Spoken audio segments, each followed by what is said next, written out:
Kana Ibema nang oire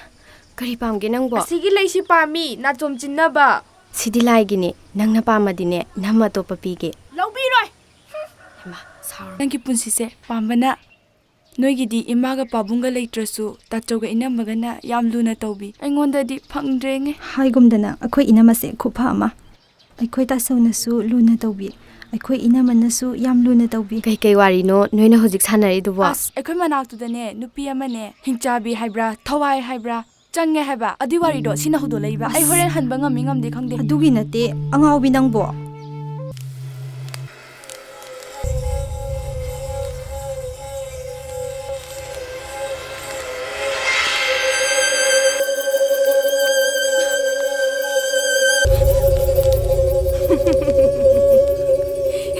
그리 맡으시 봐.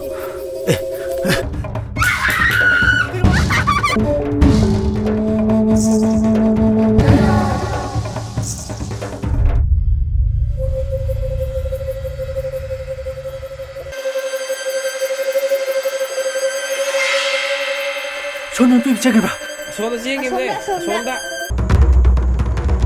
알레르기.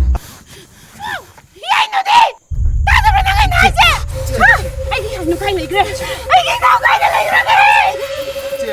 ai cái nào cái này thì sẽ sao thì mình sẽ kiểu này Hiyainu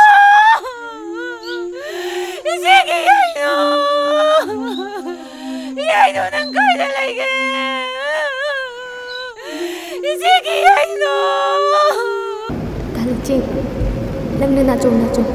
somdana imana kingbaga aiga lohpagi walo sinakre nangi leina chomda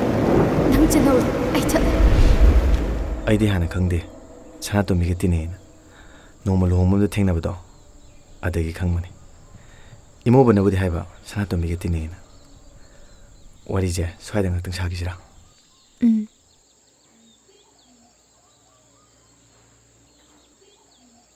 Liching kaino toido ba Navani yoraba Hiyainu di akhoi Liching luhongani pau tabada ichan ga ibani hangosena laine aduga Liching ni sida kaidoramino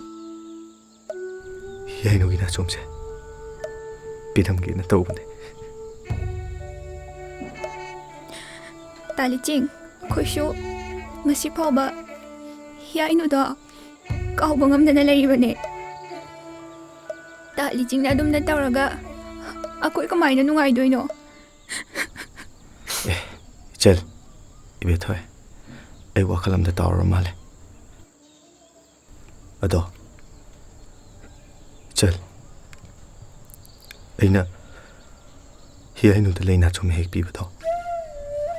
madas okay bra waru ki leibra ngasi bawba ma aigi leina chomse loba sula rakte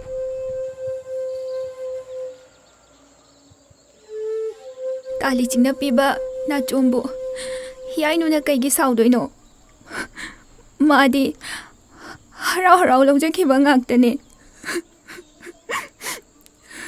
oh aina pamjana chinba leina chomse chinna military ko Liching